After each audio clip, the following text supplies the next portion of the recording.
this instrument.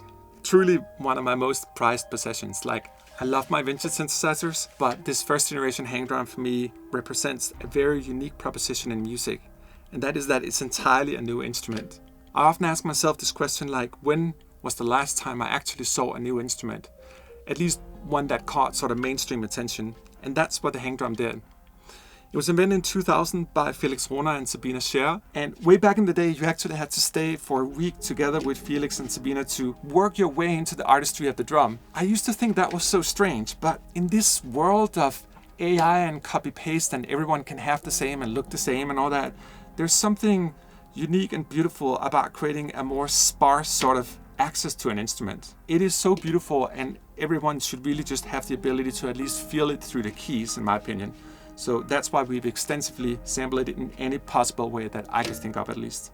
But if you really look at this beautiful UFO, hence why we call it the alien drum, it has sort of a opposite kind of steel drum vibe to it. Normally these guys here would be reversed here and you would play inside of it. But behold, on the back side of the hang drum is what mimics an African clay drum, also called udu.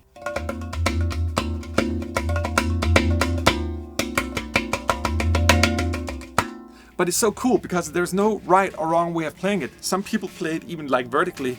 A lot of the times you'll see there'll be a percussive stand like that one over there, and the instrument will sort of be suspended. That's when it sounds the very best. Now, this instrument, when we sampled it, was something I really wanted to do justice to.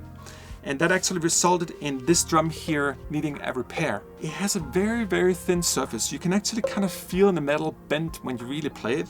And for that reason, there's one law with the hang drum, and this is that you can never use mallets on it. Now, we did anyway. And in this library, as you're about to see, there's such an extensive amount of articulations because I really just wanted to try to ultra deep sample this instrument, so I never had to record it again. And the way you actually create notes when you're creating hang drums as a maker of them is that you have hammers going around the eyes of these notes here. And obviously that's how you want to play it as well, because this is where the tone here is defined. And it's just so beautiful. The center of the instrument is that of a gamelan.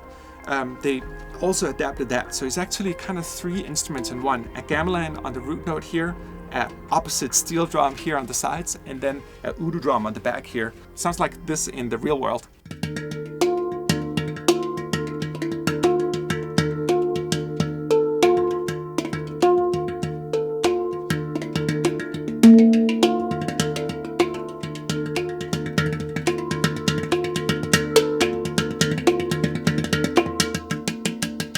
Here I'm bending the middle.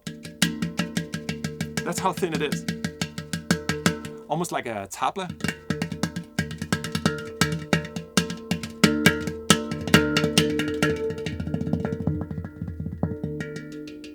Fingernails, we recorded those.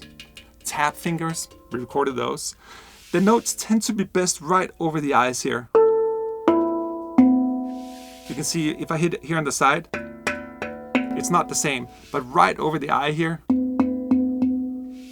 that's really where the tonality comes, like shines the most. I love this instrument. I love it so much. Anyway, let's get into it.